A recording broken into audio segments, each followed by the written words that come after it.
Kaixo, hemen Sorgina Txirlina.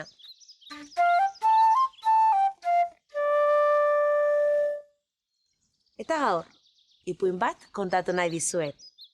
Bihotzez entzuten baduzu, majain indarra somatuko duzu. Belarriak prest? Goiz batean, baso sorginduan nenbilela? Laku eder bat topatu nuen, eta laku bukaeran. Han, leize bat ikusi nuen, leize misteritsua. Jakin minaz, ara horbildu nintzen. Eta izu, han ikusi nuena. Kutxa miresgarri bat. Kutsaren barruan zer zegoen ikusi nahi nuenik, eta nire sorginkiria kutxunekin saiatu nintzen. Eserrez. Hitz magikoak ere erabili nituen. Sase guztien gainetik, laino guztien azpitik, ireki, adik kutxa. Magia, bihotzetik. Baina eserrez, kutxa itxita zegoen, ezin nuen nik zabaldu. Orduan, kutsaren tapan, han somatu nuen forma bitxi bat. Forma hori G letrako antzekoa zen, bai. Eta batean handik ere argi batzuk agertu. Eta han somatu nuen beste letra bat.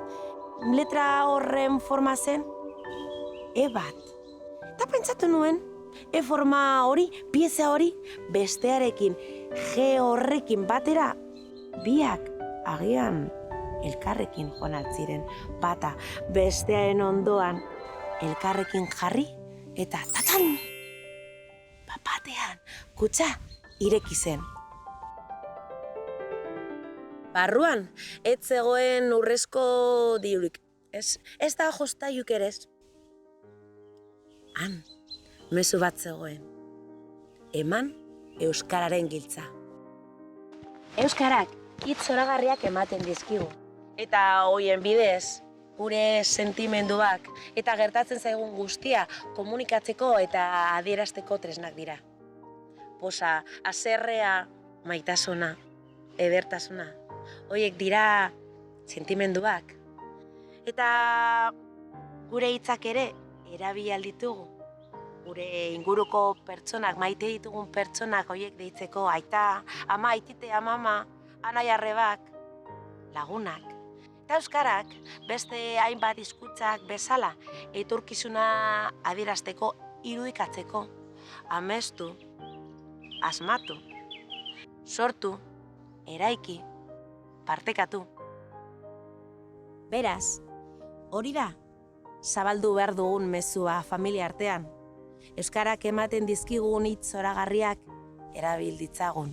Azken finean, jarrera baikorra importantena da.